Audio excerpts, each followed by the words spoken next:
Greetings. It's a real honor to participate in the 70th birthday celebration of my good friend Joe Rupp. Joe, you and I have been friends for well over 50 years. It's hard to believe. For those of you whom I haven't met, my name is Marty Prunty, and I live in Phoenix, Arizona, but I grew up in the same neighborhood, and I'm also known by the nickname Marvin Karts. Joe and I met when I was a junior at Rose School. Joe, of course, went to McBride, and we hung out with the same group of friends, and that's how we got to know each other. I loved the Rupp family. I always did. Bi, June, Matt, Joe, Tommy, Mary Jane, Scary Carrie, and of course, who could forget the infamous Get Ready Teddy, the queer dog. I always felt like I was part of their family when I was there, and that was one of the beauties of having this friendship. Their family treated me like I was one of just another kid. We hung out with the same group of friends for the most part: Joe, Jim Russell, Jerry Spink, Otis Mohan, Connie Corbett, uh, and me and others. We had a wonderful time, and our favorite weekend activity was playing cards and, yes, drinking beer. We did do that. Um, Jim's mom was willing to have us over, and she recognized that it was probably safer to have us drinking at her house than it was riding around and drinking. And I don't know that we would have ridden around and, yeah, we probably would have ridden around and drink. But anyway, so that's became our weekend routine. You know, Friday night, let's go to Jim Russell's house and play cards and drink beer. Um, After a while, though, we realized that none of us had any girlfriends. I guess when it came to the decision, the choice of do you want to have a date with a cute girl, or do you want to play cards and drink beer with your buddies? The buddies went out for a long time, and that's something to be worried about. We loved to play sandlot football, and every Thanksgiving we organized a turkey bowl game, which we played at one of the local fields. And we had a pretty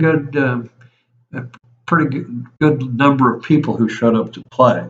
One year, I was that I recall. One year, Joe and I were on different teams, and I happened to be playing quarterback on our team.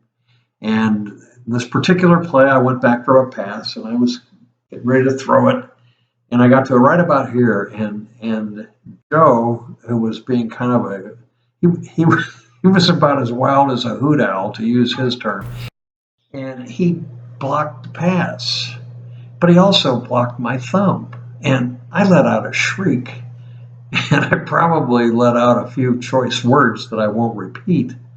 But I grabbed my thumb and I said, "It's broken. It's broken." And Joe was hovering around and goes, "It's not broken. It's just jammed." He said, grab it, give it a good yank. It'll be fine." I said, "No, Joe, it's broken." So we went back and forth for a while. "It's broken. No, it's jammed. It's broken. It's jammed." And finally I held it up, and my thumbnail was on the wrong side of my thumb, and there was a bone protruding through my thumb. And he looked at it and he said, "Yeah, it's broken." And I said, "Well, thanks, Joe." And with that, we headed off to the emergency room. Here's another quick story. This one happened at the wedding reception of my older sister Janice, which was held at the Transfiguration Church close by where we lived. Always looking for ways to cut costs, and my dad came to me and said, "Hey, do you think you have some friends who'd like to be bartender at the reception?" I thought, "Are you kidding?" That's like asking the fox to watch the chicken coop. So I asked Joe and I asked Doug Chapman, if another good friend, by the way, uh, and they agreed to do it. So they show up at the reception, and they're fixing drinks like champs, and everybody's kind of looking at them going, "God, these guys look a little young, but they sure know how to fix drinks." I wonder how that happened. Anyway, as the night wore on, a gentleman kind of sauntered up to the bar, and he's carrying on a conversation with both guys. Real friendly guy. Anyway, he asked them to fix a drink, and they did, and they brought it to him. And he thanked him, and he said, "Now, can I bother to see your driver's licenses because I want to make sure you're old enough to be serving drinks." At this point, the color left both of their faces, Joe and Doug Chapman, and they started fumbling for their wallets. And the guy, and this guy, to make matters worse, pulls out his wallet. And he's got a badge in his wallet, and they're thinking, oh, now we're really in trouble. We're going to spend the night in jail. About this point, he started laughing real hard, and it turns out he was a good friend of the family and a neighbor. His name was Frank Metzger. Joe, we were talking about this not that long ago, and that was his name, Frank Metzger. And Frank got a great kick out of the whole thing. So, funny story. Anyway, Joe, I'm letting you off easy because I've intentionally chosen not to tell some of the stories that you might forever hold against me. So I'll save those better stories for your 80th birthday party, and then we'll let all hell break loose because, after all, at that age, who cares? Now, Joe and I always have we stay in touch, even though I'm in Phoenix and he's in St. Louis. And we don't stay in touch as much as we used to, but for the most part, we always call each other on our birthdays. And there's sort of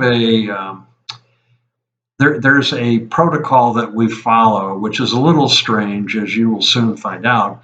But we always begin the call with a rendition done by a radio announcer in Rolla, Missouri.